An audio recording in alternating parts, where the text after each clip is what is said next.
கொடைக்கானலை அடுத்த நாயுடுபுரம் பகுதியில் கட்டுமான பணியின் போது தடுப்பு சுவர் சரிந்து விழுந்ததில் காயமடைந்த ஒருவரை மீட்டு மருத்துவமனைக்கு அனுப்பி வைத்த தீயணைப்புத் துறையினர் மற்றொருவரை தேடி வருகின்றனர். மேலும் விவரங்களோடு இணைகிறார் செய்தியாளர் குறிஞ்சிவேல். வணக்கம் குறிஞ்சிவேல், விவரங்கள். வணக்கம் சுபா. திண்டுக்கல் மாவட்டம் கொடைக்கானல் நாயுடுபுரம் பகுதியில் அருகில் இருக்கக்கூடிய வஉசி நகரில் இன்று தனியாருக்கு சொந்தமான பழைய வீட்டை புதுப்பிப்பதற்காக வீட்டில் சுற்றுப்புற பகுதியில் கடந்த 2 நாட்கள் வேலை நடந்து கொண்டதாக கூறப்படுகிறது. இந்த நிலையில் இன்று காலை வட இந்தியர்கள் 2 பேர் இந்த இடத்தில் வேலை செய்து வந்துள்ளனர்.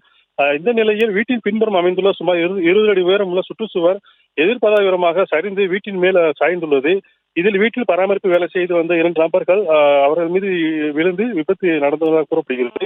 மேலும் இது சிக்கிக் கொண்ட ஒருவரை தீயணைப்புத் துறையினர் மீட்கப்பட்டு கொடைக்கானல் அரசு மருத்துவமனையில் சிகிச்சைக்கு அனுமதித்த நிலையில் மற்றொருவரை மீட்கும் பணியில் தற்போது தீவிரமாக ஈடுபட்டு வருகின்றனர். குறிப்பாக இடுக்கான பகுதி என்பதால் அவரை மீட்பது பெரும் சிரமம் ஏற்பட்டுள்ளதாகவும் அங்கிருந்து வரும் தகவல் தெரிவிக்கின்றன. மேலும் இந்த விபத்து காரணமாக இந்த பகுதியில் சிறிது பரபரப்பாகவும் காணப்படுகிறது. சுபா, விவரங்களுக்கு நன்றி குறிஞ்சிவேல்.